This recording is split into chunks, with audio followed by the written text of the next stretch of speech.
আমার প্রিয় বন্ধুরা, তোমাদের সবাইকে জানাই জিডি এক্সক্লুসিভ পরিবারে স্বাগতম। আমি আজকে তোমাদের জন্য নিয়ে চলে এসেছি ভারতীয় সংবিধান থেকে কিছু গুরুত্বপূর্ণ প্রশ্ন, যেগুলি তোমাদের কম্পিটিটিভ এক্সাম অর্থাৎ রেলওয়ে, পুলিশ, এসএসসিতে বারবারই প্রিভিয়াস ইয়ারে কমন দেখা গেছে। তো সরাসরি আসা যাক প্রশ্নগুলির দিকে। তো আজকের প্রথম প্রশ্ন, ভারতীয় সংবিধানের জনক কাকে বলা হয়? Doctor B R. আম্বেদকরকে।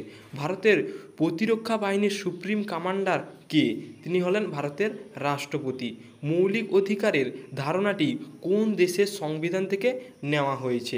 মার্কিন যুক্তরাষ্ট্র থেকে। এবং এটুকু মনে রাখবে যে বর্তমানে ভারতবর্ষে মৌলিক অধিকার রয়েছে সংবিধানে 6টি, ঠিক আছে। সংবিধান সংশোধনের পদ্ধতিটি কোন দেশের সংবিধান থেকে নেওয়া হয়েছে? দক্ষিণ আফ্রিকা থেকে। কোন অনুচ্ছেদে অভিন্ন দেওয়ানি বিধির উল্লেখ রয়েছে? 44 নম্বর অনুচ্ছেদে। অর্থাৎ অভিন্ন দেওয়ানি বিধি এই জিনিসটা কি? এখানে এই অভিন্ন দেওয়ানি বিধিতে ভাইয়ে ভাইয়ে সম্পত্তি রিলেটেড কোনো ঝামেলা হলে বা ডিভোর্স সংক্রান্ত মামলা এরই আন্ডারে পড়ে থাকে, যেটা 44 নম্বর অনুচ্ছেদে রয়েছে। রাষ্ট্রপতির পদপ্রার্থী হতে গেলে কমপক্ষে কত বছর বয়স প্রয়োজন? 35 বছর বয়স প্রয়োজন। এবং প্রধানমন্ত্রী হতে গেলে 25 বছর বয়স প্রয়োজন। লোকসভার জনক কাকে বলা হয়? লোকসভার জনক বলা হয় গণেশ বাসুদেব মাভালঙ্কারকে। এক্ষেত্রে জিভি মাভালঙ্কারও থাকতে পারে। গণপরিষদের প্রথম স্থায়ী সভাপতি কে ছিলেন? রাজেন্দ্র প্রসাদ। লোকসভা কার অনুমতি ছাড়া অর্থ বিল পেশ করা যায় না?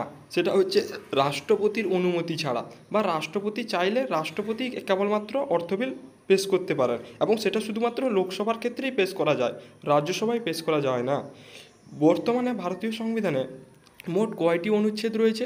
448টি, যেটা আগে ছিল 395টি, ঠিক আছে। ভারতের প্রথম নির্বাচন কমিশনার কে ছিলেন? সুকুমার সেন। এবং বর্তমান নির্বাচন কমিশনার যদি আসে তবে বলবে রাজীব কুমার।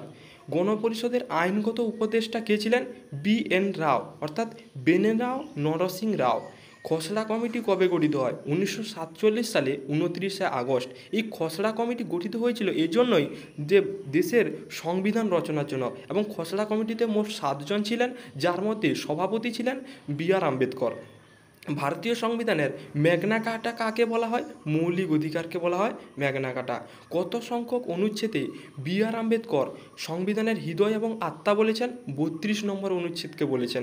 কারণ কি? কারণ 32 নম্বর অনুচ্ছেদে রয়েছে সাংবিধানিক প্রতিবিধানের অধিকার রয়েছে, অর্থাৎ যে 6টা মৌলিক অধিকার রয়েছে সেগুলো যদি লঙ্ঘন হয় তা 32 নম্বর অনুচ্ছেদ অনুযায়ী আমরা সুপ্রিম কোর্টে 5 ধরনের রিট জারি করতে পারবো, এবং সেটা যদি হাইকোর্টের ক্ষেত্রে হয় তবে 226 নম্বর অনুচ্ছেদে আমরা হাইকোর্টে রিট জারি করতে পারবো। রাষ্ট্রপতির শপথ গ্রহণ কোন অনুচ্ছেদে বলা রয়েছে? 60 নম্বর অনুচ্ছেদে। এবং যদি দেখি 61 নং অনুচ্ছেদে, সেখানে রাষ্ট্রপতির ইমপিচমেন্ট রয়েছে, অর্থাৎ অপসারণ রয়েছে। এবং সংবিধান কবে কার্যকর হয়? 1950 সালের 26শে জানুয়ারি কার্যকর হয়। যদি বলা হয় সংবিধান কবে গ্রহণ করা হয়, তবে সেক্ষেত্রে বলবে 1949 সালের 26শে নভেম্বর। এই 26শে নভেম্বর যেটাকে কনস্টিটিউশন ডে বা সংবিধান দিবস হিসেবে পালিত হয়। বর্তমান ভারতে লোকসভার আসন সংখ্যা কত হয়েছে বা কত বাড়ানো হয়েছে?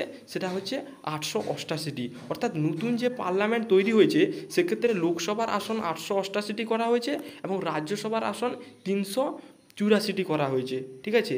আচ্ছা, রাজ্য আইনসভার উচ্চ কক্ষটি কী নামে পরিচিত?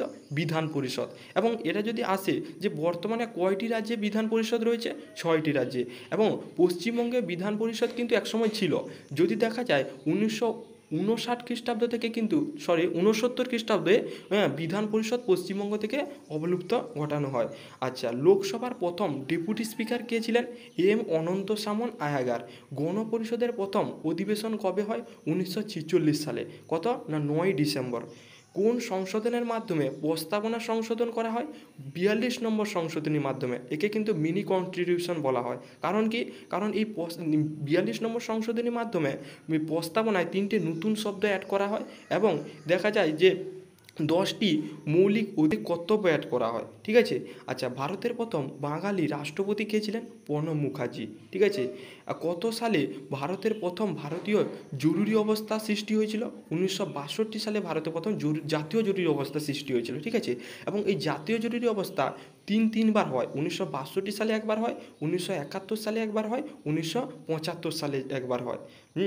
ঠিক আছে। আচ্ছা, রাষ্ট্র পরিচালনার নির্দেশমূলক নীতির ধারণাটি কোন দেশের সংবিধান থেকে নেওয়া হয়েছে? আয়ারল্যান্ড থেকে নেওয়া হয়েছে। তো এই ছিল 25টি অত্যন্ত গুরুত্বপূর্ণ প্রশ্ন প্রিয় বন্ধুরা। এভাবেই এই ধরনের সাজেস্টিভ প্রশ্ন পেতে অবশ্যই চ্যানেলটিকে সাবস্ক্রাইব করে পাশে থেকো। ধন্যবাদ প্রিয় বন্ধুরা ভিডিওটি দেখার জন্য।